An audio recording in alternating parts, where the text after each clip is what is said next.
Worm is a web serial by J.C. McCrae, also known as Wildbow. You can read Worm in its original format by visiting parahumans.wordpress.com or donate to Wildbow's Patreon at patreon.com/wildbow. This story isn't intended for young or sensitive readers. Readers who are on the lookout for trigger warnings are advised to give Worm a pass. For a complete list, check the description for all of Worm's trigger warnings.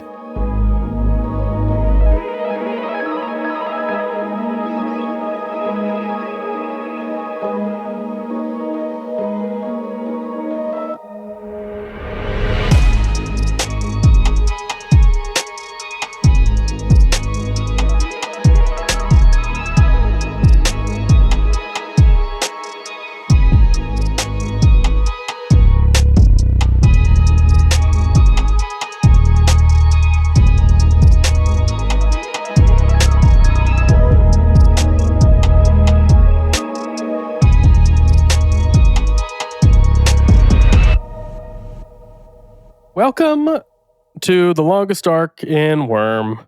Hey. Arc 16. And we're about to dissect it. And by we, I mean me, myself, Jacob, and Allan, as always. Myself, of course. Naturally. And Michael.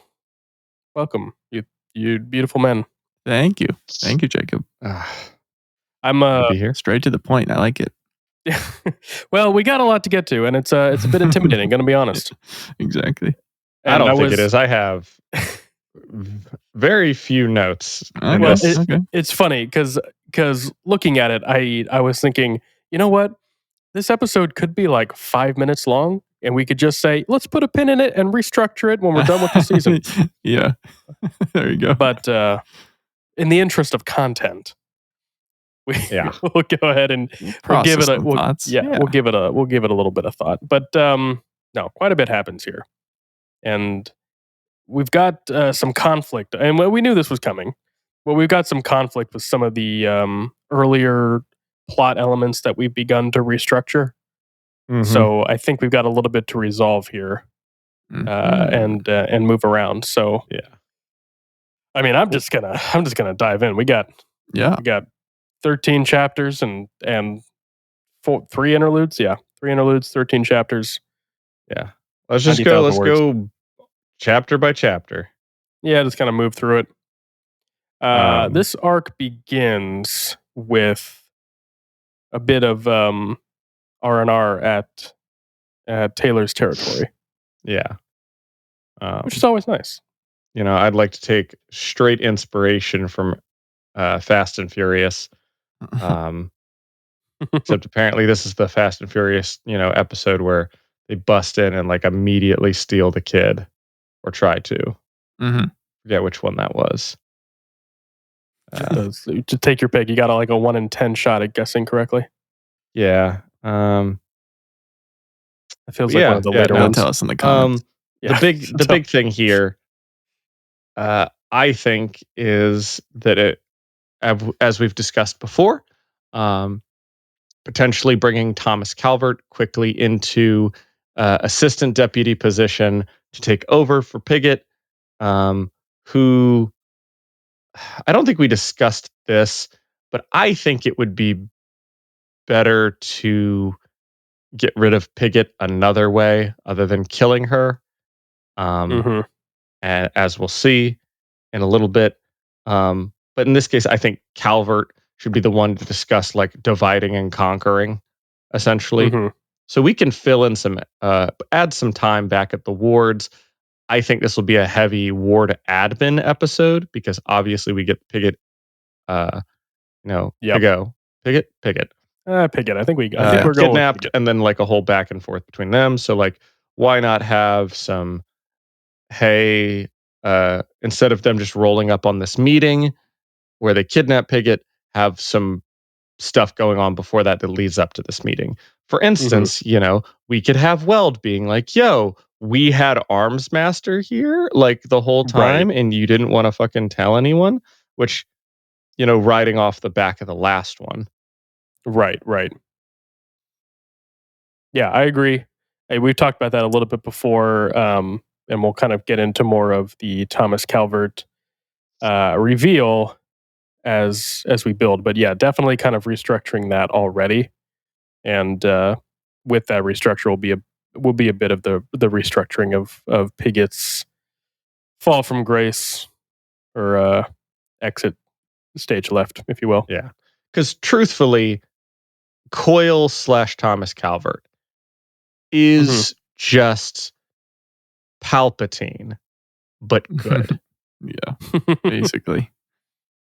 And slightly less successful. Yeah, Right, that is true. Because you want him to, like, I mean, literally, this is the time where he's playing both sides. You have him swooping it, like in this case, in our scenario in which he's suggesting this. All the dragon bots show up. They attack everybody. This is his suggestion, and also on the other end of things, he's telling them to stand down because, like, that's what he wants. Like, if they beat them, he wins. If he, beats them, he wins. There's also we also have there's another idea. I'm going to throw this out at you too. With it. And we're going to put a big pin in this one. I know I just said we didn't want to do that, but we're going to do it for this one. in terms of how we want to handle Pigot and Calvert, especially, I know our plan. We've talked sort of off pod about this of stretching out the Coyle downfall for the entire season. Yeah, but thinking long term, going beyond that too, and in terms of the replacing the director, PRT, and all that kind of stuff, we could bring Pigot back instead of Tag, or something like that.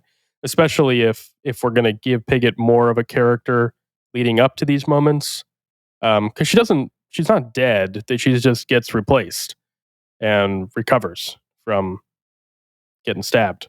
That is true. It would cut down on characters. You could bring her back. Like I said, big pin, something to revisit. But we can kind of keep that in the back. That's a good thought, because truthfully, I don't like how many PRT directors we go through. Yeah, I've said this before. It's overwhelming. Taylor goes through them like tissue paper. I'm trying to even remember how many arcs Tag makes it, if more than one. Yeah. But I think that's a great idea.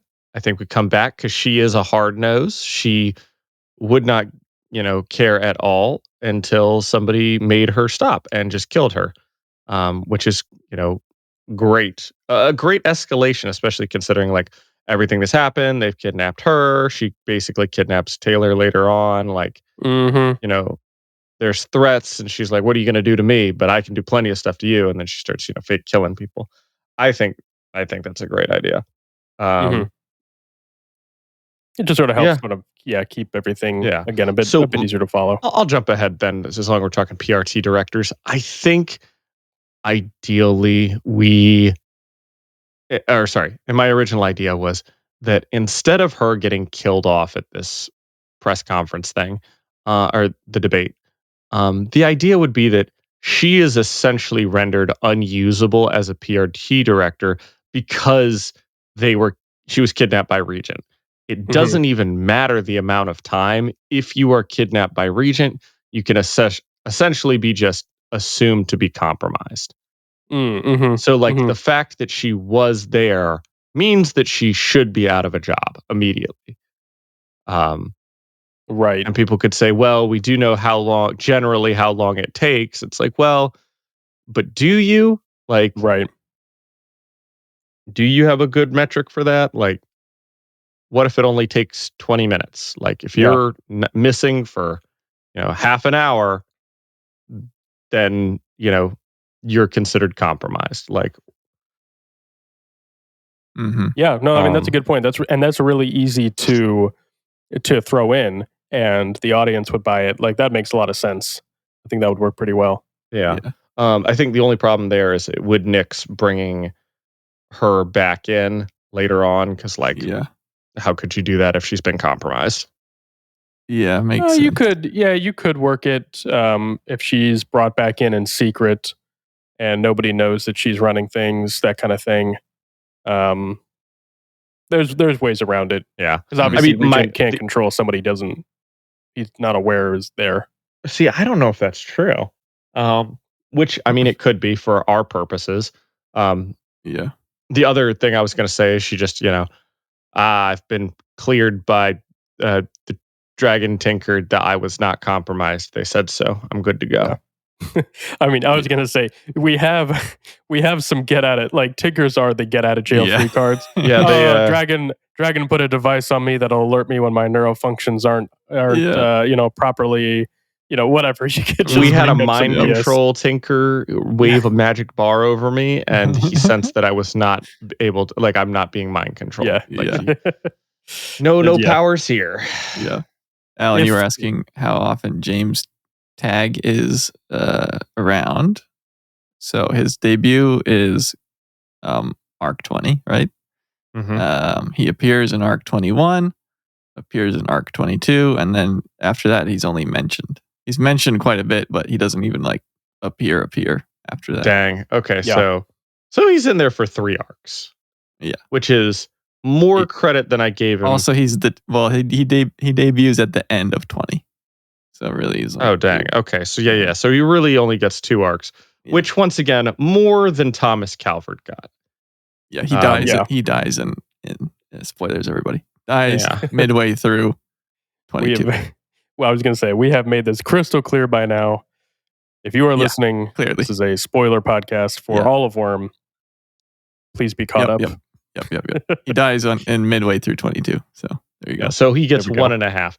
I still like to think that he got his name on a plaque in an office, which is more than Thomas Calvert, who didn't get to show up for his first day of work. Yeah, correct.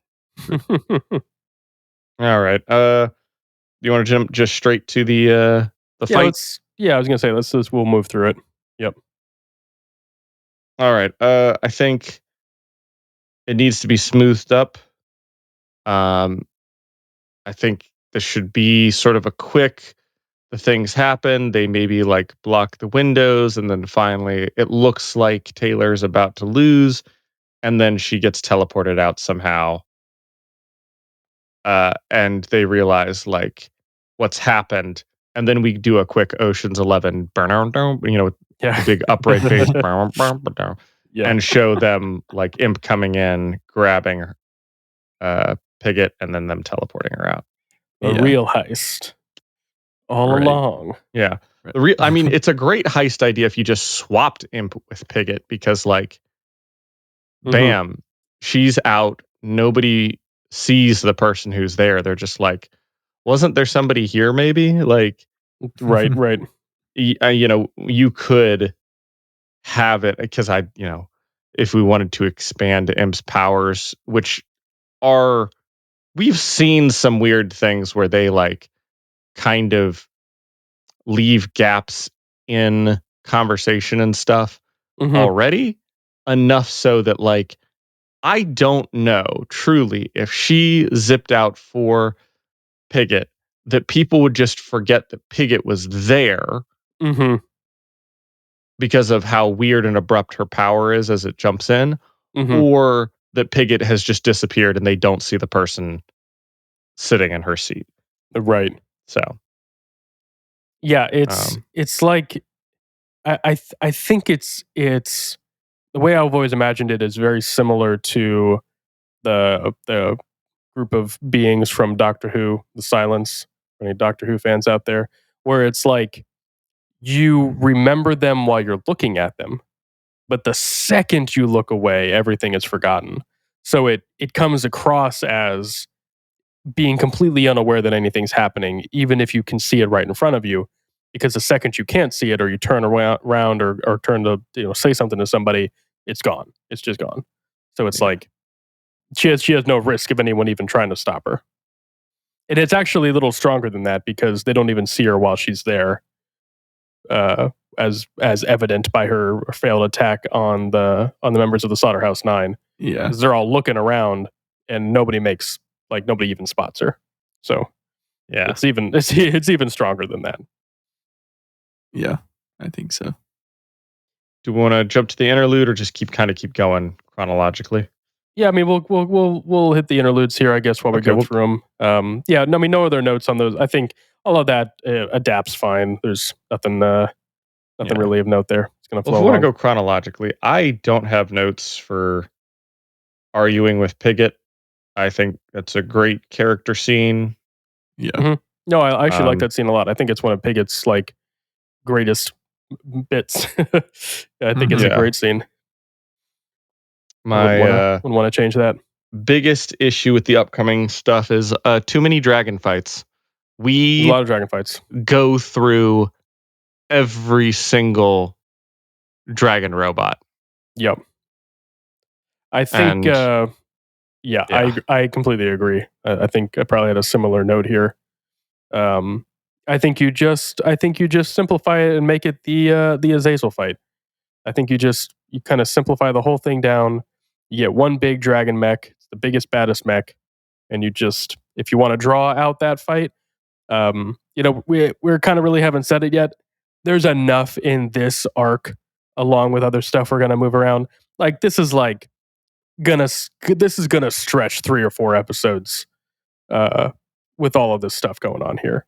I mean, you've got a lot, and I think one big dragon mech fight is enough. Yeah. I was going to say, if you did split it up, you do it where like everybody has their dragon and they still kick their asses because of character development. Like in this case, Taylor is not the one to beat the robot. I think because we've given Bitch a little bit more of a positive like relationship with Taylor. I think maybe her asking for help or going, how the fuck do I kill this thing? She calls Taylor. So you could have this, the jump from one fight to another is, they're both hunkered behind things, hiding. And Bitch just goes, how do I fucking kill this thing? And Taylor goes, do you have to kill it? Or is like, comes up with some way to, destroy it with her dogs. That is a Taylor way of thinking about things, or even Taylor's suggestion. But the idea that like Bitch asked for help, and then like because of that, Bitch comes and helps Taylor. Maybe you can have those moments where like they beat one, and you can still show the fight with the other person, and then they can join them, and then they beat one, and maybe they go to the next one. So like, I still think it's a lot of fights, but you could have it split up between every person instead of just going, I'm Taylor and I'm going to beat every single robot, in order while I collect my teammates. Yeah. Which seems like a lot. Yeah. I agree. Yeah, I mean, there's obviously ways you can do it. Like Imp being the one caught in the cage going like, this statement is false, and it going being like, nice try. Like that's a great that's a great Imp line to also have. Yeah. Not that Imp would ever read, but she probably does, but out of spite. Right. Yeah, exactly. Yeah, I think if it's done well, it'll be like really suspenseful. Like you think they're definitely not gonna win because the robots just keep coming back or whatever. Like that's the vibe we want to capture. Pretty good at defeating. That's the most important vibe that we need to preserve. The amount and exact way we win, I guess, are the things up for debate. Yeah. I think, maybe some of the people win by having their teammates help them. They do a whole like, oh, you take mine, I'll take yours. Others get like, I think Taylor's would be great, if, and this can be an allusion to something in the future, but like, because she's got a bunch of civilians around, and even they are a little pissed off that they got their barbecue interrupted. You could maybe have her use human shields. which is something, like I said, is a tease for the future in the cafeteria. Mm-hmm. But these are willing human shields, and that's kind of the point. Is like, hey, great, you've got this whole thing where you're here to kill me. Like, it kills off my bugs, but does it kill off my human swarm? Right. And because she can't necessarily attack civilians, she's like, yeah, you won't attack them, and I'll just stand in the middle of these people, walk up and stop you. Because there's no way, and it could be like the whole imp thing where yeah, if you step on one of these people or, use your, any of your more lethal Slaughterhouse 9 gear, it's going to kill innocent civilians. So you fucked up. Mm-hmm. Mm-hmm. And I think that'd be a good way for her to beat. Yeah. That's some good ideas there. Like it. Yeah, there's definitely some creative ways we can approach that.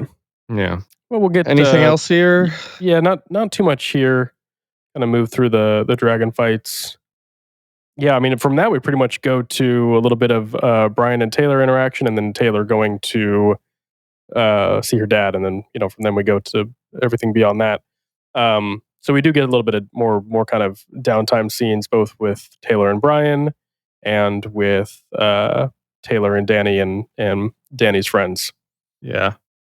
The abduction and the fight obviously is episode 1 of this. I think we're done there. Mm-hmm. Go back, like you said, hanging out, going to see the stuff. Coyle pulls his whole shenanigan maneuver. Mm-hmm. I think we need to have some back end things of Pigott being asked to step down because she's been, or at least maybe temporarily step down because she's a liability. She comes back and immediately hands over her badge and gun. Yeah, well, this is why I'm not really even thinking about where we would split this episode. There's so many other scenes we'd throw in with all of this stuff going on. There's stuff with the ward, stuff with Pigott. We're obviously this season we're going to throw in a few cauldron shots and things like that. So I'm not too worried about where things are going to split at the moment, because I feel like we're going to come back and structure a lot of this again. But definitely, that's a great point. We're obviously going to want some scenes with Pigott back with the team. I think it'd be interesting if you don't really change too much here. You still let Pigott get all stabby stabbed by Circus, and but have her, maybe she's a bit more defiant here. Maybe she kind of doesn't want to step down, and she says she's fine.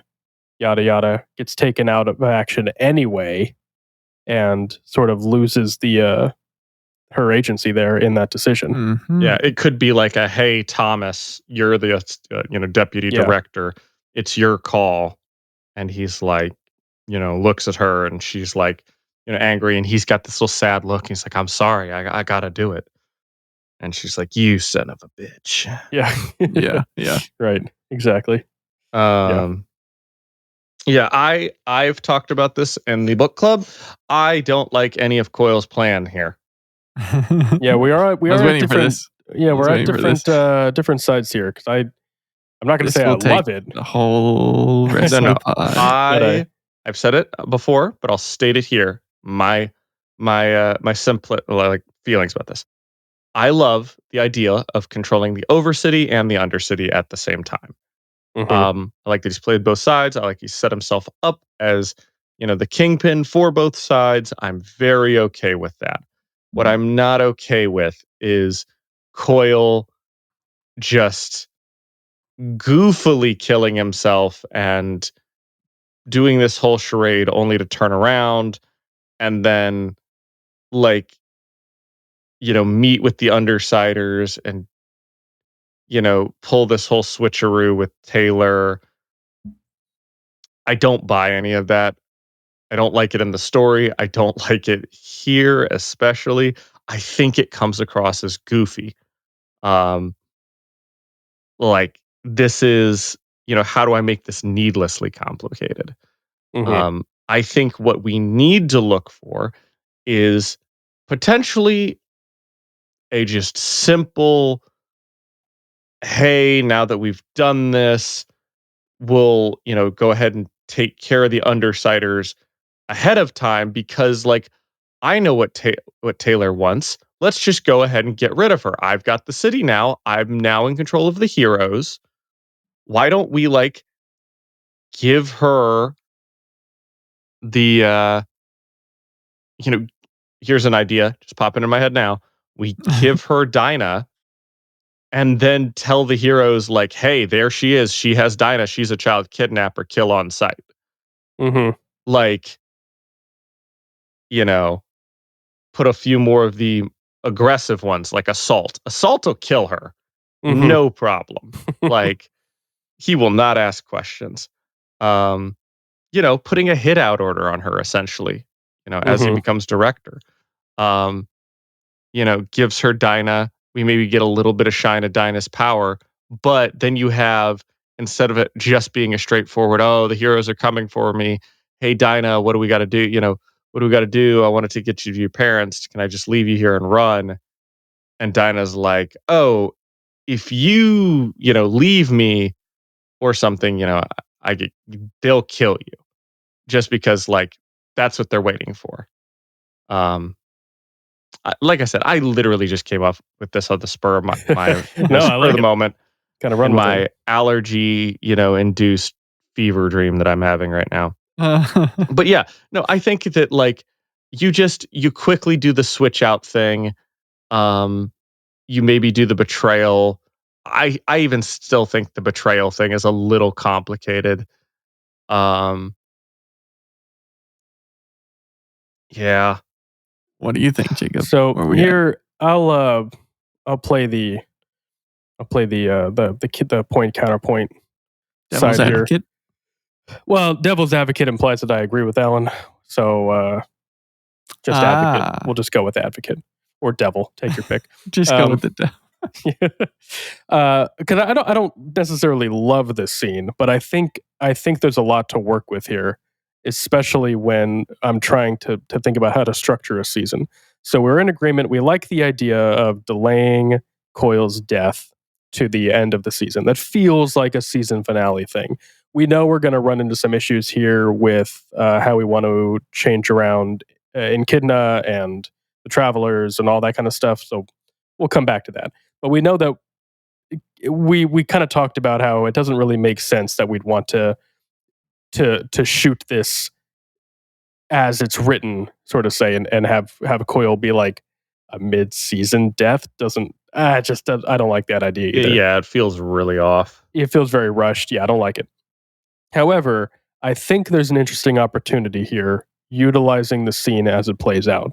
So if you're going to delay Coyle's death to the end of the season, then I think it also makes sense to delay Coyle's reveal that the death was fake to the end of the season, which means that you can use this scene intentionally be as a little perplexing for the audience. Because remember, audiences like to think they're smart.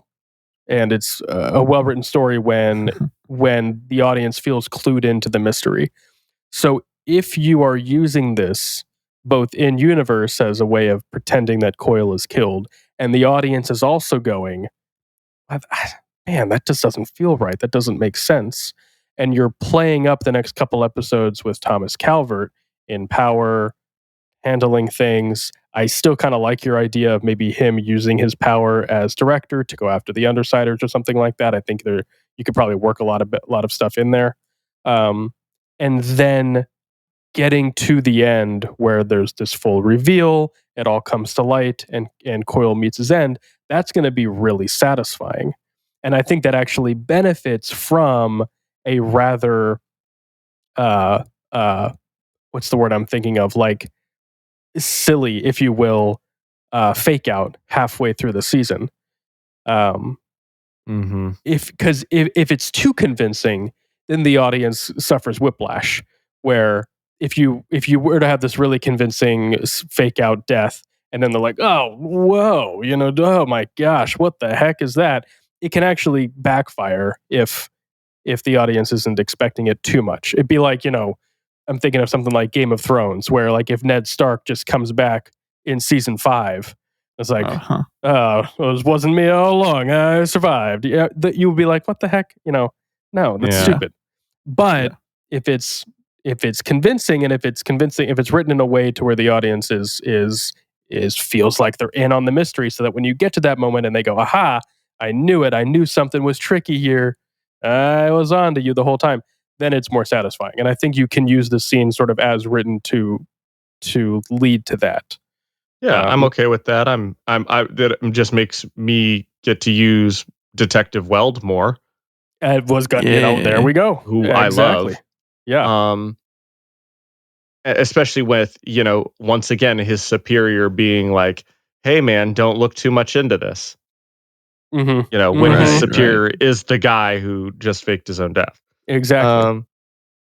Especially, I think that's a great idea. Like, we're kind of spitballing here, because I like your idea of maybe him putting a hit order out on Skitter, something like that. You can still use that. And what if, Weld is the one to go against it, or it's like he's not as convinced, and that throws him for a loop. There's a lot to play with there. Yeah. Especially considering down the line, because another thing, I do try to stay within the arc we're reading, but there's a lot of setup here for future arcs, because I have some issues reading the story. I think part of the weaker parts for me in the story is when Skitter goes to the wards, or the Chicago wards, right? There's a lot I really like about that, but it is hard to sort of get to that point for me in character, and like when I'm reading it. And you could start to lay some foundation here where that makes a lot more sense for her if, for example, Weld tips her off or something like that, or Clockblocker tips her off on behalf of Weld, something like that. Yeah. Weld was from the Boston wards, correct? Yes, I think that's right. He's Boston. Okay, sure. Because that would be a great groundwork if we sent him to the PRT director that was his dad, basically. Mm-hmm. Because, very clearly he has a soft spot for Weld. Mm-hmm. And I think the idea of like Weld and Skitter, getting somewhere, some sympathetic, back and forth to the point where he's able to be like, hey, none of the other PRT directors essentially want to work with her. Could you take her in? And that's why she ends up in, instead of Chicago, Boston. Yeah. Really easy change to make to the story that doesn't really change anything, just location, but would give a lot more, would help a lot more with that. Feeling more natural. No, I like that. I like that a lot. Yeah, I think, okay, I don't mind your idea of having the mystery of, Coyle's death. I think, because here's the thing, I do want to keep Coyle alive for a little bit longer. Mm-hmm. I would argue we either keep it alive as in like we catch him and stick him in the cage instead of Dinah, but he then releases Noelle, so Taylor doesn't give Dinah back. She actually keeps Dinah around because she needs help taking care of Noelle. Thus showing like really the only difference between Coyle and Taylor in terms of like morality is that Coyle maybe knows himself a little bit better. Yeah. Yeah. So I like the idea of keeping him around, whether it's via fake death or capture. At least until the Traveler's arc is over, because the Traveler's arc is a big incident, and I don't. Yeah. It's weird because you've got to deal with the Traveler's interludes, which we could go ahead and do that as our cold opens. I know. Yeah, jumping ahead there.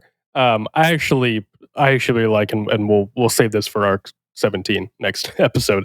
But I really like the idea of having that Traveler's arc, or arc 17 rather, as like a bottle episode's the wrong term, but like a solo episode in the season that's just the Travelers. You see shows do that on occasion. And I'll be honest, maybe this is a hot take. I don't think it's a hot take. those are always, in every show that does them, my absolute favorite episodes of the shows. My immediate thought was episode 3 of The Last of Us. A great example for recent shows. Yeah, fantastic example. Great episode. My favorite episode of Lost is, I forget the episode name, but it just follows 2 minor characters on the beach that I don't literally think are named before that episode. It's like season 3. They've been on this island for like 3 seasons, and it just follows these 2 characters, and spoilers, follows them to their death. But it's so good, and it just encapsulates. It's fantastic, and I love shows that do that. And I think there's enough in Arc 17 to where you could do that. But I don't hate the cold open idea either, because we kind of carrying that theme, and that always works. But either way, anyway, we'll save that for Arc 17. But yeah, there's a lot there. We interrupt our scheduled program to bring you a word from our sponsor, Zencastr, a one-stop shop for all your podcasting needs. When we first started this podcast, we knew we needed a service that would let us record remotely. After doing some research, Zencastr was the obvious choice. We started using Zencastr and never looked back. It's super easy to record a podcast with Zencastr. All you do is log in, invite people to join your room, and start recording a high-quality podcast right away. You can record studio-quality sound and up to 4K video with your guests. You can rest easy even if you have an unstable connection, knowing Zencastr's multi-layered backups ensure you always have your recordings in the highest quality.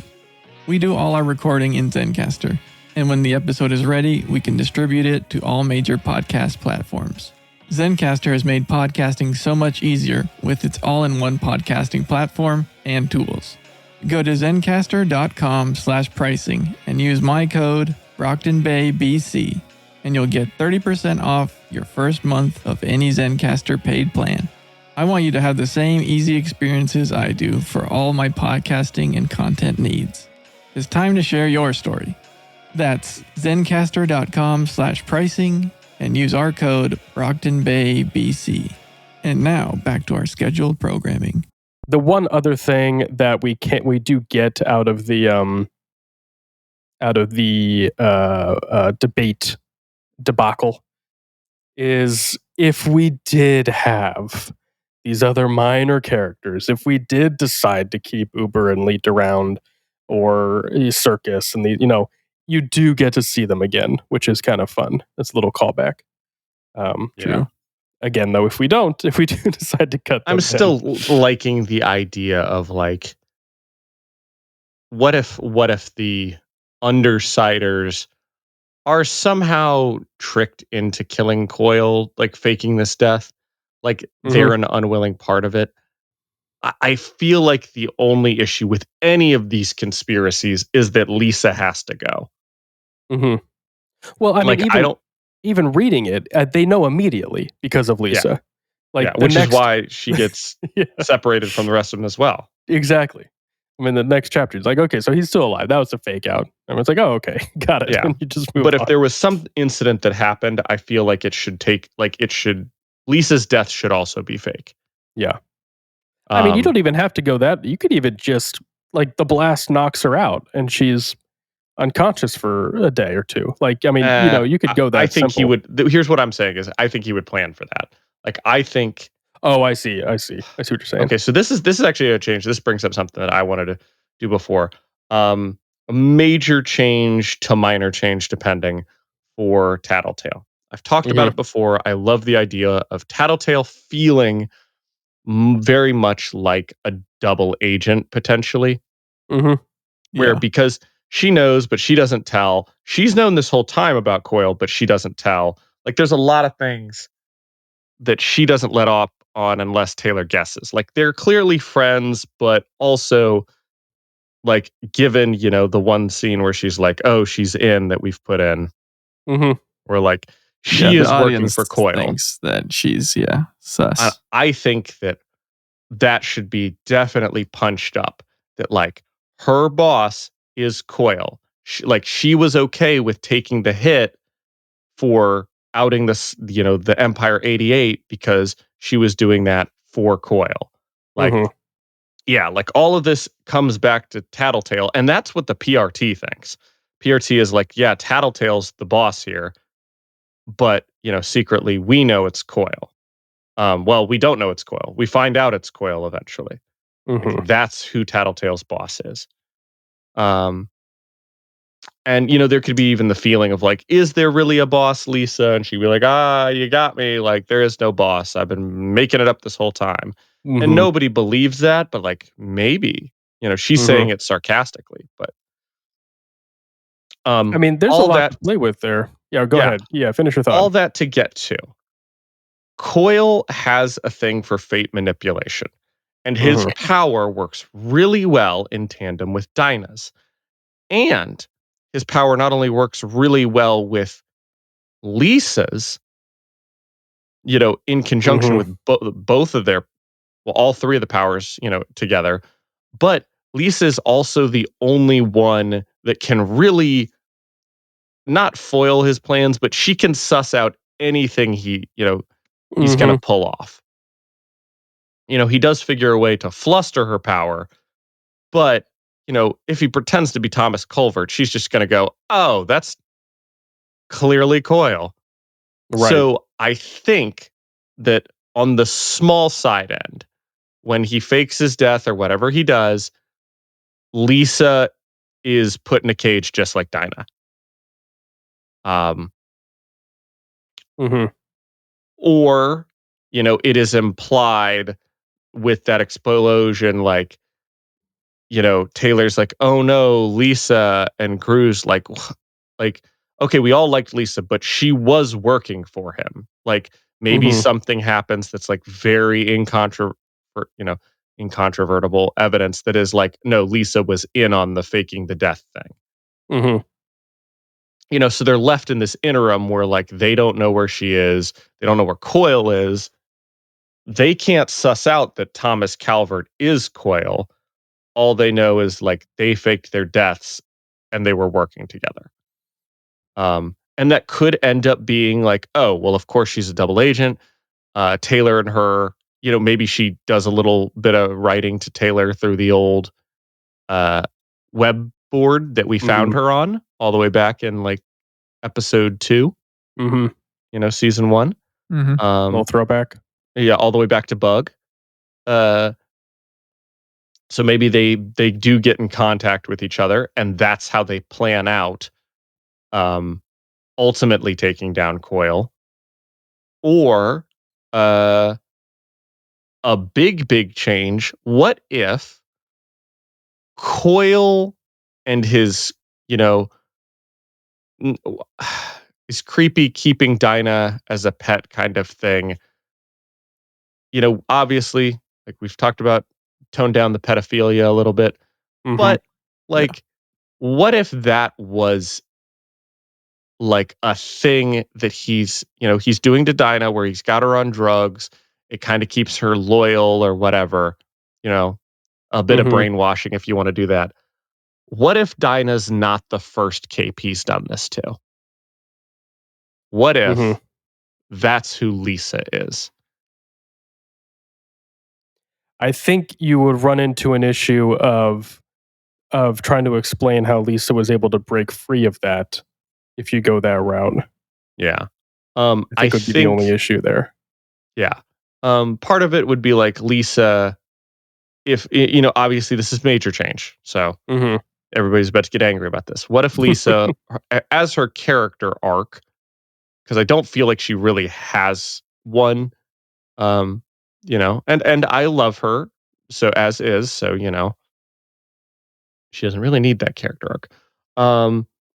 What if her character arc is she's okay with Dinah being captive, oh, she'll get it, she'll end up working for Coil, like it'll all be for the better. There's big plans here. But then she meets Taylor and is like, oh, well, yeah, like this is my friend. It's not a matter of fucked upness, like in terms of morality that she's so upset with Dinah being captured, so much as like, I like Taylor, and Taylor's really upset about this. And you know what? Screw Coil. Like, he is kind of like a shitty dad. big change, I know, but just something I was pondering in my head. Listen. There's a rule in like writing any sort of like group writing thing where you're in that first day, all the writers around the table, they got the big old whiteboard out and they're throwing ideas up. There's no bad ideas. There's no bad ideas. You have to list everything out before stuff starts to fall into place. That's a note to all of our listeners as well. Okay, listen. We know a lot of these ideas in hindsight, listening back, aren't great. This is the spitball phase, right? Where we talk through things, and from those talks, we get some good ideas. I know Alan and I, as we have put pen to paper, literally, in kind of talking about how these episodes be structured, have gone back and made changes of stuff we've said in the episodes. So it happens. It's part of the process. So no, go off is all I'm saying there. Yeah, I was listening back to whatever the Arc 11 Dissecting Worm, I think, came out recently. Yeah. And I was, listening to it, and there were moments where I am like, well, if we wanted to fix that problem, why don't we do this? And then, of course, like I say it. I'm like, oh, genius I am. And then there are other times where, the problem is presented. I'm like, well, obviously we should go this route. And I say something completely different. And I'm like, well, I know for a damn fact we fixed that in the next episode. Like, we did not stick with that. No. Exactly. Because, thought about it for a little bit longer. Just another plug to keep leaving those comments, because we love to read those. And you guys got a lot of really good suggestions that we overlook as well. Ways to help fix things. So that's what we're doing here. So don't... Here's what I want from the comments for this one. I want, because this is a whole arc problem. This isn't just, I want you to help me fix the coil dying mid-season problem. Yeah. That's our new problem, okay? That is the problem. We take what we've done into account so far with our little summaries. You can change it. You can change them up. Just kind of help us stay in the general canon of this right now. How do we fix the coil problem, okay? We want Coil to be a satisfying ending, which we have a great ending, getting plugged like he does, satisfying. The lead up to that, not. So how do we bring that to a point? Yeah. And have it come at, a good time, like the season finale or something. So let me tell us in the comments. Yeah, let us know in those comments. Put all your thoughts down there. We know you will anyway. We love it. That's why we're here. So let me talk through some of those, because I like some directions where you're going there. So I kind of want to just roll with that for a minute, because there's a couple elements to this arc in terms of pacing, regardless of even wanting to push the Coil death to the end of the season. There's some pacing issues with this arc that we want to overcome, and I think some of it boils down to the last few chapters where Taylor gets shot, has to fight on. The whole thing with Coil's double for her. I'll be honest, it works. I think that whole bit works much better written than it would in live action or animation, visually. Yeah. I think the whole being inside Taylor's mind for those arcs is just much easier to do in writing. I think that's a pretty big pacing issue. And then I think at the very end, I do think Lisa's Deus Ex Machina, if you will, of just having bought out everybody, again, works fine when you're reading a story like this. I think it's a bit rushed, but I think it works better when it's read than it would in a television show. I think that comes very, very quickly. So in thinking about how to resolve all of those problems and try to push out Coil's death, I think you do have a couple cool things that we might be able to do here. So first thought, you want to get Tattletale out of the equation. Let's just say, for the sake of argument, we're keeping the debate bomb explosion fake out of Coil's death. Okay. You want to get Tattletale out of that equation quickly, both to help the narrative flow and to keep the audience in the dark. So what if you just have, and I'm going to kind of combine some elements here. What if you have a bit of a betrayal moment, an apparent betrayal moment, where as all this is going down, there's a lot of chaos, everything is crazy. You have very visually in front of Skitter, in front of Taylor, Tattletale be the one to either detonate the bomb or more abruptly, let's just even say, shoot Taylor. And it catches her body armor, so she's fine.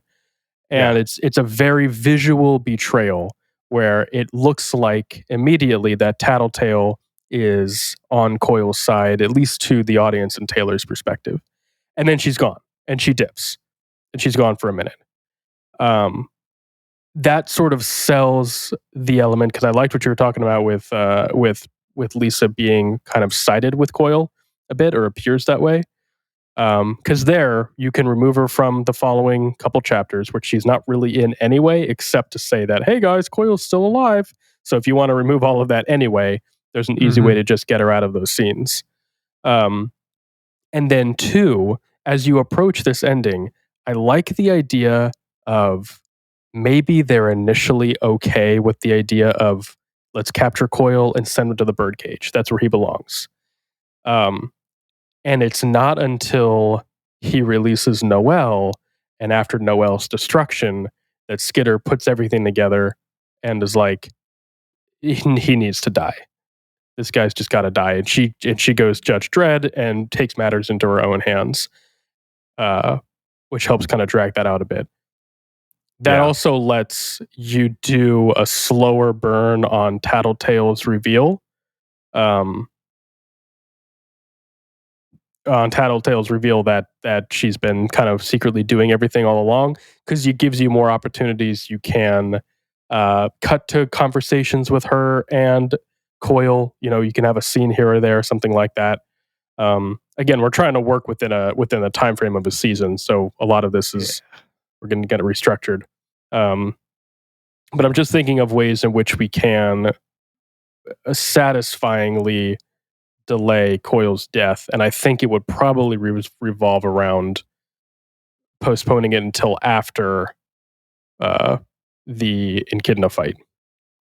Yeah, I agree. I always thought the Echidna fight would be very much a Silence of the Lambs thing, where like he's captured. He's, they're having these little conversations, these little pieces of advice and stuff given, but like he's working on his way to getting out. But they're dealing with the Noelle situation. Finally, they finish the Noelle situation. Taylor walks back into the room, opens the door, and just shoots him. Mm-hmm. And that's how we deal with him. Like, he's like, come back to, and she just plucks him. Mm-hmm. Like, you let that monster out. Like, you're too dangerous to let live. Also, like, they would never let him go to the birdcage because he knows all their secret identities. All he would do is blab there. Yeah. No, I like that a lot. I like the thought, and I'm curious what our listeners would think about this. I like the thought of both her and Lisa shooting him together. And I think you actually even mentioned this at one point. Yeah. We were talking about it in the book club. I like the idea of them pulling the trigger together, especially if we're going to strengthen Lisa and Coil's relationship in any way. I think it's a lot more personal, and she's got a lot more to say in that front. Because I agree. I don't think Lisa has much of an arc in the story overall. She really doesn't. In fact, most characters in Worm don't have an arc aside from Taylor. And their arc is they got killed. Their arc is they got killed. I think it's the characters with arcs are Taylor, Defiant, Defiant / Dragon kind of. And I don't know if Dragon really has a character arc so much. It's more like an evolution. Colin does. Yeah. And what's his name? Freaking Gollum. Come on. Theo. Badger's boy. Theo, thank you. Like, those are your arcs. That's it. Every other character. It's kind of an arc. Yeah, actually, that's true. Gru does get an arc. Imp has an arc. I mean, okay, all the characters have arcs. They're just very small or shallow. There's not a lot of depth. I would actually argue, of the entire Undersiders, Tattletale has no arc, and everybody else at least gets a little. Well, they get some development, but I think when you're thinking in terms of character arcs, in terms of like narrative beginnings and ends, you know what? That's fair. Yeah, it's development is different than an arc. You're right. In that way.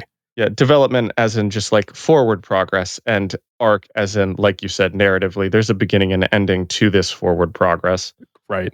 And the truth is like the way Worm is written, a lot of characters kind of intentionally don't have arcs because they're just killed off all unceremoniously. I mean, spoilers, but that's what happens to Gru. Like he just gets unceremoniously killed in arc 25 or whatever it is, and he's gone.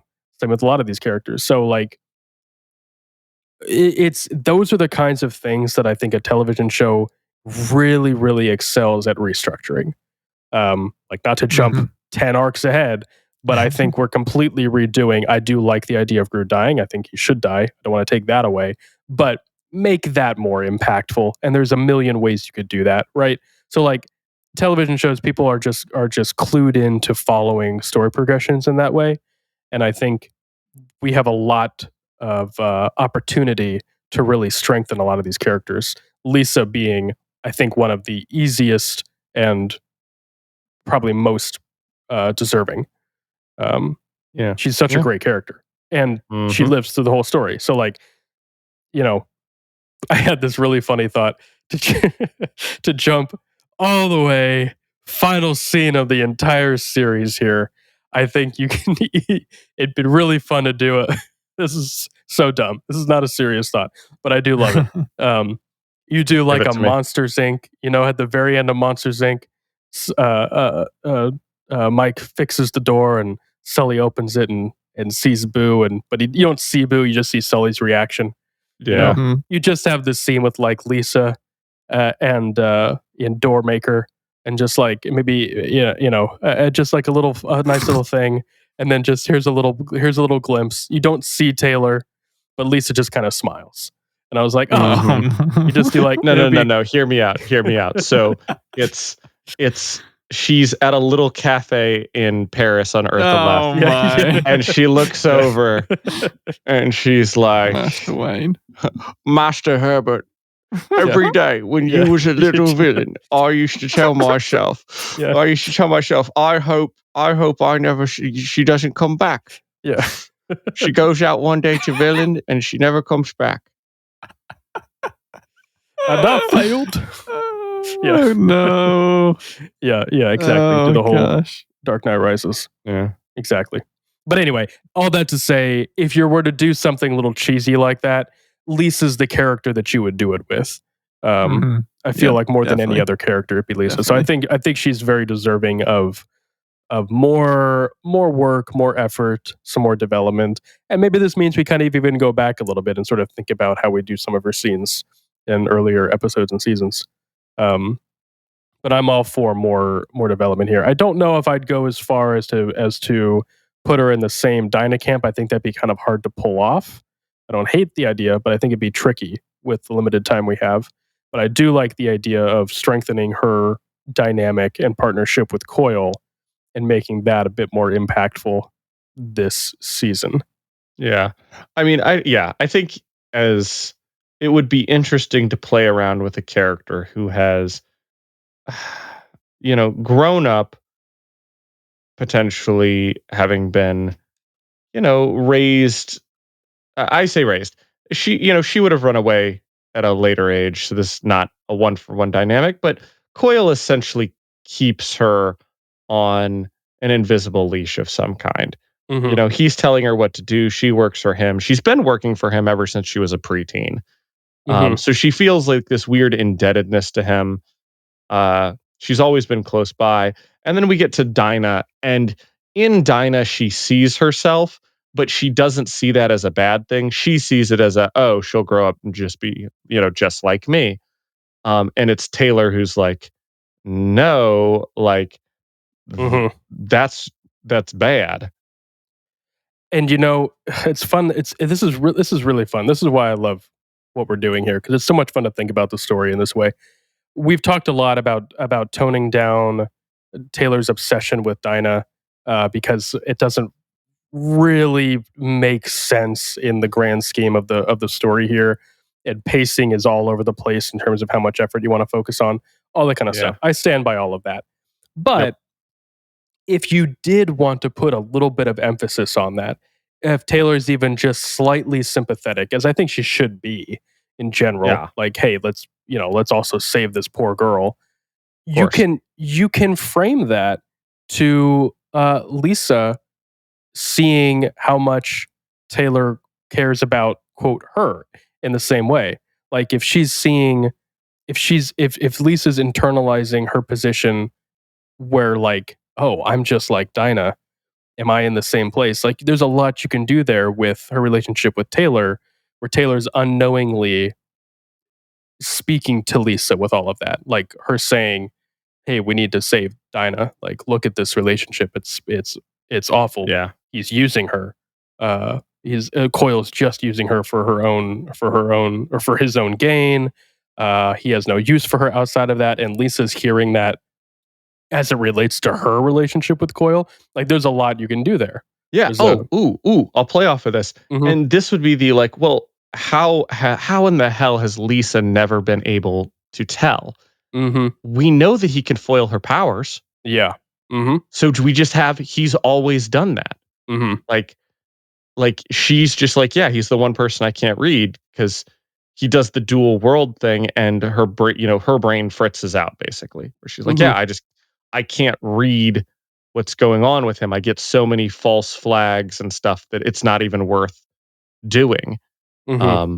Because she's trying to track two worlds at once and synthesize them, and it just doesn't work out like it would for somebody else. So she's not able to, see his ill intentions, which she takes as a nice thing, because she's like, yeah, you know how it's shitty that like you can't read people, and like it really bothers her that she can read people, and that's why she like isn't in a she talks about, I could never be in a relationship basically because what's it like knowing what the other person's thinking all the time and how much they're lying to you. But with Coyle, she doesn't have him lying because she and it's, mostly ignorance on her part. And like, yeah, like I can't read him. Therefore, like it's actually kind of enjoyable that I can't tell what he's, thinking. Mm-hmm. Yeah. Yeah, exactly. I mean, there's a lot of fun things you could do there. I also like the idea of like, my problem with this is that honestly, the Taylor issue I have with Dinah is not so much that Taylor is obsessed with this, so much as because the Slaughterhouse 9 show up immediately. Mm-hmm. It's pacing. The pacing of it gets such a back seat that you forget it. Yeah, that you forget it, and it feels trivial in comparison to what's going on, which, even like I get that, it should, because one girl's kidnapping where she is relatively safe, does not account for or compare to this group of mass murderers running around, like priorities, obviously.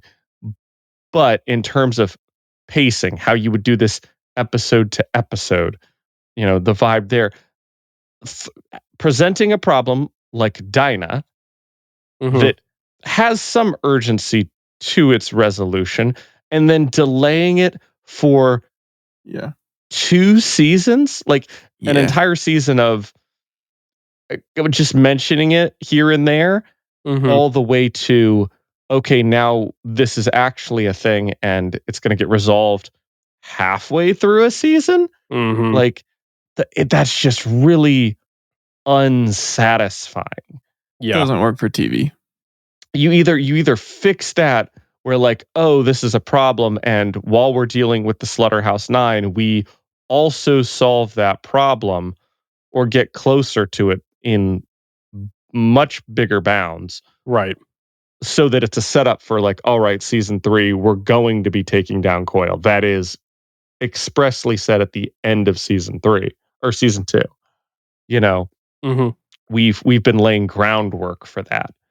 But it like I said, I really don't like it in the books or in the serial. Yeah, like here, it needs a better resolution, and I think we've been pushing back. I think that's a great idea of us pushing it back on Coil's reveal, Coil's power. Dinah's reveal, I think, is great when we put it together with Weld. That becomes an issue where it's like, oh, this thing was said, referencing back season 1. And, we're not going to think about that too much because we're literally in the middle of dealing with stuff. But then you end season 3 or season 2 or start season 3 with, hey, tell me about you end season 2 with this because you're teasing the next season where they're going to do their thing, and Taylor just pulls Lisa to the side and said, all right, Lisa, level with me, like we're gonna have a sit down conversation, tell me about Dinah. And that's leads into season 3 where now that we know about the situation and Lisa has told her, oh yeah, we kidnapped this child and we drug her, like I would be very upset and want to do something about it immediately, which would then lead Coil to immediately, off you. And maybe that's something that Lisa tells her, like, hey, if I tell you about Dinah, like if you get any information about this, if you look this up, he will know, and like somehow he will figure it out, and he will off you because you're like, I know you, and if I tell you, this is going to become an issue that unravels everything. And she's like, are you prepared to deal with that? And Taylor's like, if it's that bad, I've got to know. She goes, all right, he's kidnapped and drugging a little girl. And Taylor goes, well, you're right, because I'm not about that. And she goes, I know. So now that I've told you, we have to take down Coil. Because as soon as I told you, like, it's gonna come out. Yeah. Like, I like it. That's good. I mean, that works a lot better already. Let us know at 980-999-0438. Leave your voicemail. You might be featured on our show with your thoughts on all these very interesting problems. We'd love to hear from you. Brocktonbaybc is our handle on all socials. You know what? I'll even lend a peace offering. You don't even have to fight me. I've said that a lot in the past, and I look forward to a good throwdown. But if you just have a solid idea, you could even help him. If you could help me, it's true. Agree with it. It'd be nice. Yeah, that go ahead and leave that. Leave a nice message. I think to move on, I think we are. We've got a lot of good discussion. Honestly, we could talk about. We're talking about the whole season here. We're going to keep this conversation going for the next couple arcs as well.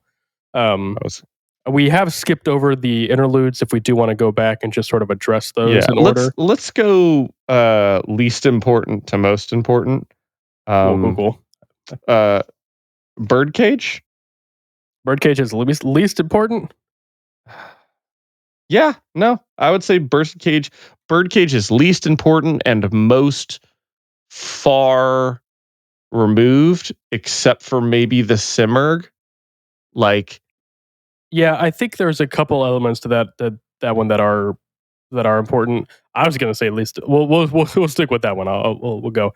I like the Birdcage. I love all the moments in the Birdcage, and there is some later resolution with the story in terms of Cauldron and things like that. Yeah. So I think having a scene or two a season is fine. I mean, honestly, I think that whole interlude just plays out like a scene in an episode. It really doesn't matter which episode we throw it in. It's not really connected to anything, like you said. With the exception, just something to remind us that Amy's in the Birdcage. Amy's in the Birdcage. Marquis is in the Birdcage. Yeah, they're scheming, and the Simurgh is flying. It would be cool. This is the first time, I think, both in Worm, the story, and would be the first time in any show where the Simurf is seen, which is kind of interesting. Yes. So there's a lot you could do there. Yeah, a great lead up to other stuff. This might be the ending of an episode where she goes and does her little prayer in the corner, and then it gets intercepted. Yep. Yeah, exactly. Which is, how you would show that would be interesting, but all right. You just fritz on the screen as it like opens its eyes and moves or something. Well, in all honesty, I think if you're doing this scene, I can't stand the little like following a beam of information through the wires. I think it just looks cheesy. I think honestly, this one's a lot simpler. If you just have the Simurf either destroy the satellite or just make it way more obvious that you just see her move a hand and text on a screen shifts halfway around. I was going to go like she's up there, we get a cut of her like sleeping, like as it's zooming close, and then it's doing a transcript of Amy's like what she's saying, and maybe even we get to see some of what she's saying. Simurg opens its eyes, and all of a sudden we cut back and the screen does a little static glitch for a second, and all of that disappears. Perfect. Exactly. And then it turns and begins moving somewhere. Move somewhere else. No, we need green text going through really badly animated tube wires. Okay, I was gonna like leave this in my head. It is an old school like cassette green screen. Like it's like it boots up, and does the whole like cassettes rotating as it's like taking down the information, and it's clicky clacking. Just a receptionist. I know that's not what it should be, but that's just in my head. It's I love it. 60s, 70s computer technology. Yeah. Who is that with the fire truck? Yeah, is that coming through the old mic there? Brockton Bay having emergency troubles again. So on my street, my one-way street, people love to just park in the middle of the road and get out and talk to their friends or whatever. And so when you get like a dump truck or a fire truck coming through, they can't get through. They just lay on the horn until the people move. But the people never move because they're entitled to heck. But wow, that's funny. So that's what that is. At least it's not a fire truck. I've had a fire truck sit out there for like 15 minutes, just sirens going, waiting for somebody to move. God, that's so rough. Gotta love it. Life in the big city. Am I right? Okay. Next, I would say I thought you were going to go least important interlude was the Nilbog interlude, because that's the most important one. While Nilbog is one of my absolute favorite characters, and this interlude is one of my absolute favorites, I am going to make a strong argument that it is has no place in the narrative series that we are constructing here. I will make an argument that specifically for the Pigott and Thomas Calvert relationship, it absolutely has a place. So my problem with that is if we're changing Thomas Calvert's origin to being more of a deputy director, yes. What is the necessity of why does their friendship matter at all in the story we're telling? Okay, so that's a good point. Hear me out, and then we'll get to that. I don't think we need to do the whole Nilbog sequence. I think maybe just showing the end of it, honestly. If we did essentially a younger Pigott, younger Thomas Calvert are the last two of their squads running towards the helicopter.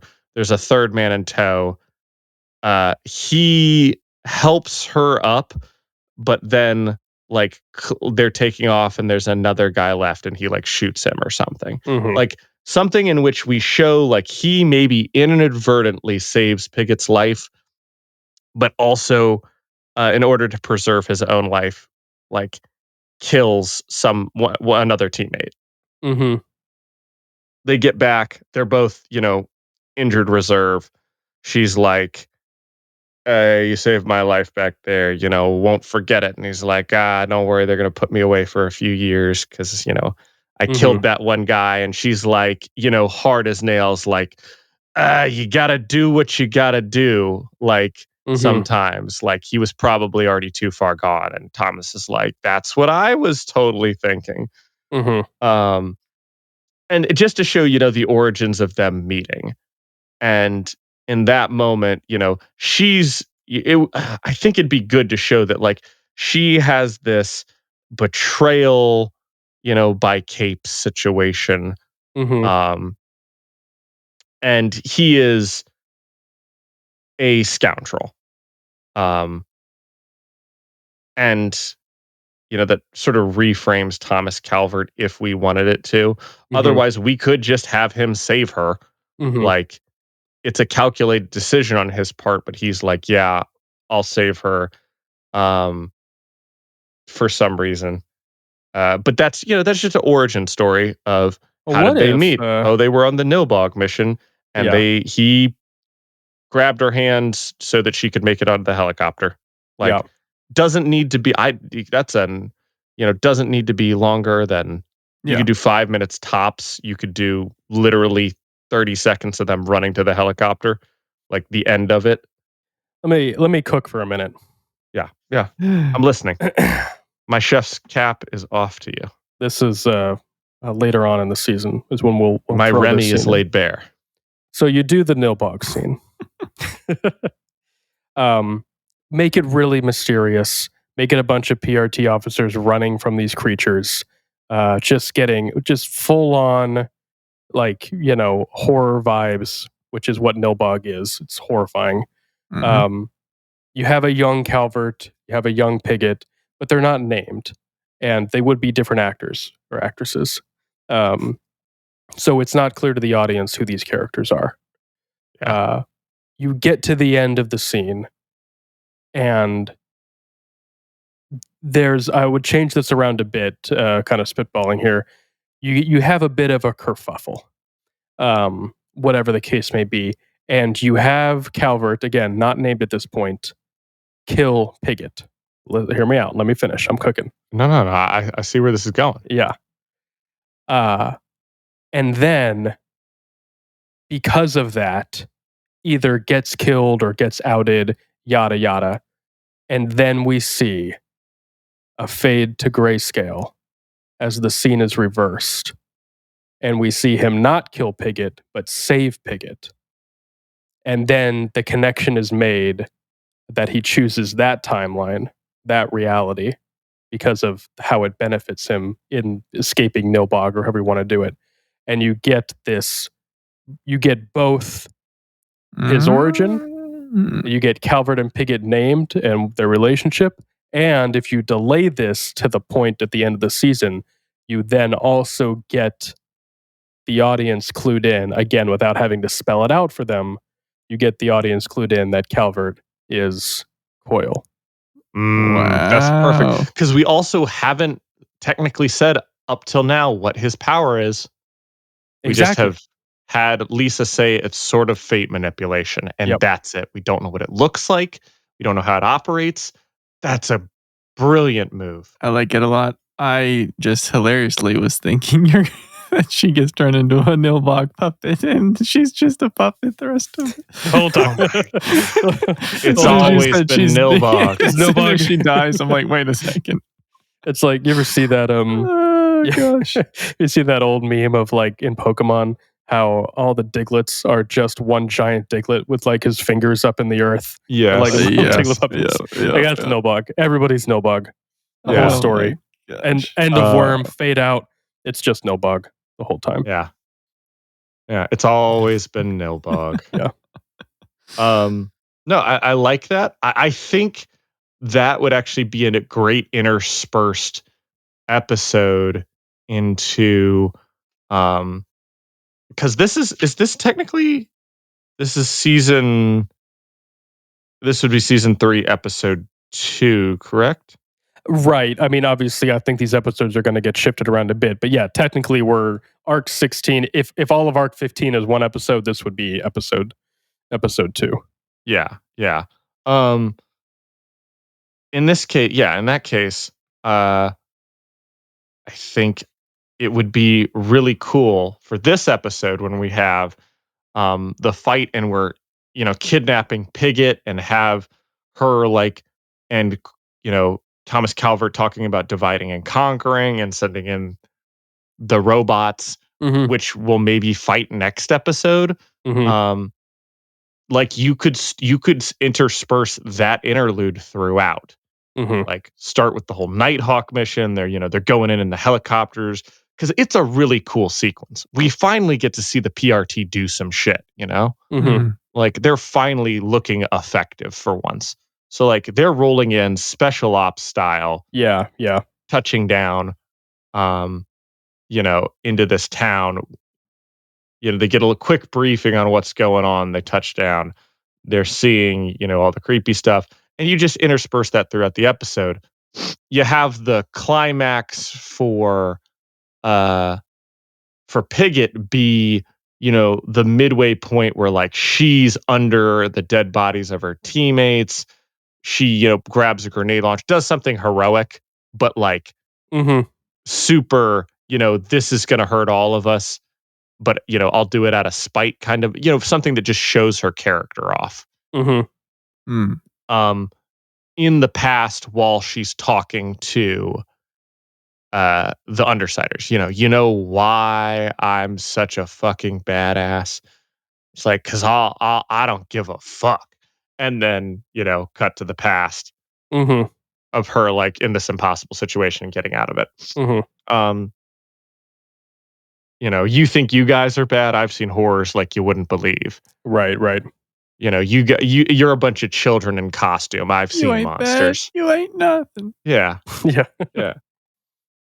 Well, and this works too, especially if you wanted to even play up, if you wanted to use this scene to reveal Coyle and Calvert being the same person, you can have this follow the bomb at the debate. Have this be the closing scene of that episode, so that the audience isn't in the dark at all. You just forego that whole keep the characters in the dark, but clue the audience in immediately that this was a fake out, and have them like, it's Calvert. That's Coyle. He's in charge now. You could go that route too, even. Yeah, I also, yeah, I think that's good. I like it. Moving on to nice. Defiant and Dragon. I don't think there's Defiant and Dragon. Nothing I really like to change here. I think it's a nice scene. I think you just put the scene in where appropriate. I like it a lot. You just keep it as is. Honestly, if anything, I think you'd make it longer. Maybe give them another scene in another episode. We'll go back to them. Yeah. Let me see what I have on this real quick.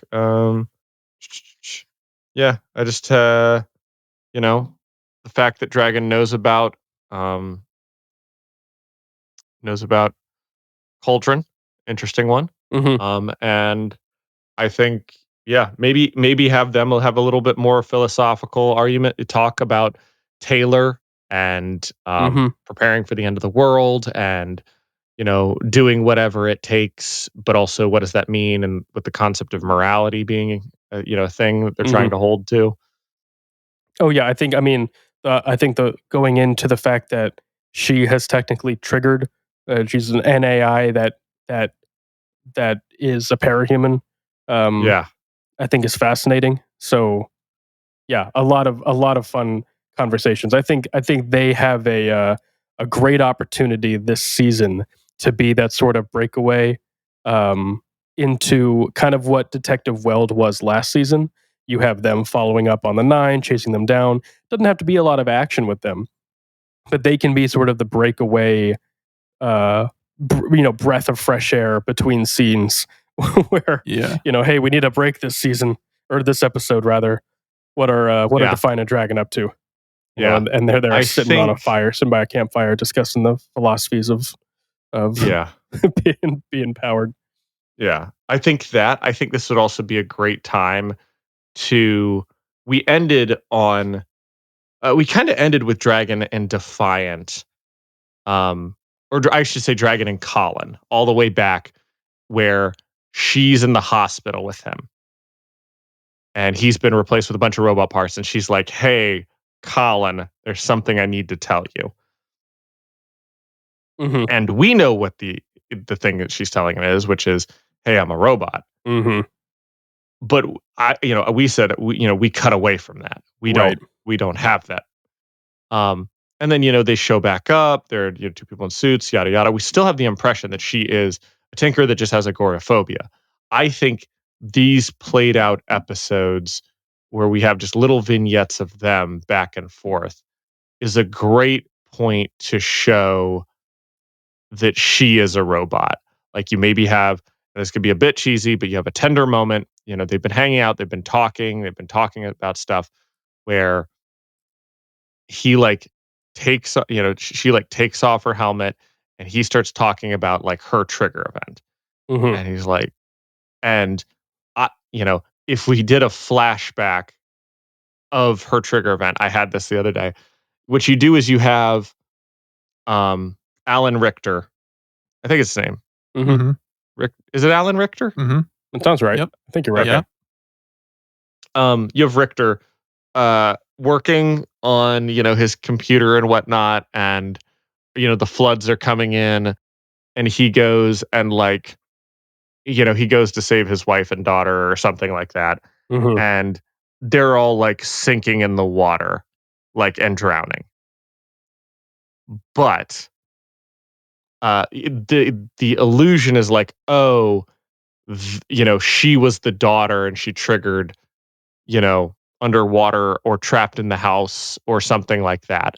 But then when you cut back to the final reveal, it's the computer in the background, as the house is filling with water or something like that. Mm-hmm. It's booting up and it's Dragon AI complete, and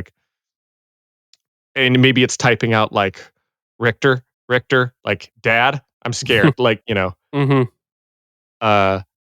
The reveal isn't that the daughter turned out to be Dragon. It's that his MacBook turned out to be Dragon. Right. And we could even have her talk about, my dad was the greatest, what the greatest tinker ever known, master of, computer languages and all sorts of things, all these illusions, but not directly saying oh yeah, he was great at AI. Oh, it's Andrew Richter. That's Andrew Richter. I know it was an A name. Too many Allens. I know we got couldn't be another Allen. Yeah. We reserve Allens for people we hate, apparently. Yeah, exactly. JC. Something happened to him. Yeah. To McCrae. I like that. I like that. A slow reveal that Colin knows, and he's like, hey, you did trigger, which is wild because you're not human. And, that's where she turns her head to look at the camera, and you notice that the side of her head where the helmet covers is just computer parts. Yeah. Circuit boards and wires. Yeah. Yeah. Yeah. No, that's good. That's good. No notes. I like it. I think that that about wraps up all of our main points here. Was there any other notes that we missed that you wanted to review? No, I really didn't have that many notes for this. Just big overarching things. Yeah, and I think that's going to kind of continue these next couple arcs as well. To be honest, as we get into the travelers and the well and all of that. Again, kind of continuing our theme from last season. A lot of these arcs are going to start sort of overlapping and blending together, especially as we get deeper into the stories. So we're going to have a lot of those overarching ideas sort of come together there. All right. Yep. Well, with that being said, as we mentioned previously, tell us what you agree and disagree with. We really do love reading the comments. Love a lot of passionate Worm fans, and we all love discussing fun ways in which we think this show could be brought to life, how it would look, and what would stay, what wouldn't stay. As Michael said, give us a call, 980-999-0438. We'd love to hear from you. Fight us or help us, either way. Yeah, exactly. Fight us or agree. Either way. Choose your side. Yeah. Or feel free to reach out to us at any of our social media platforms at Brocktonbaybc. Again, we'd love to hear from you. Allan, thanks for joining me, as always. Thanks for having me. Michael, you have no choice. You have to be here, because without you, we wouldn't know what to do. So thank you welcome for guiding us and keeping us on track, making us sound good. Good job. We appreciate it. Yeah. Next episode will be Arc 17, all about the Travelers. Be a fun one. How we think about that. So stick around for that. And until next time, as always, take that, you worms. Thank you so much for listening. Read along with us at parahumans.wordpress.com. We'd love to hear your thoughts. What did you love? What did you hate? Anything you think we missed, etc., as long as it's kind. If you'd like to get in touch, you can find us on Twitter, Threads, Instagram, TikTok, and Reddit at Brocktonbaybc, or click the link in the description.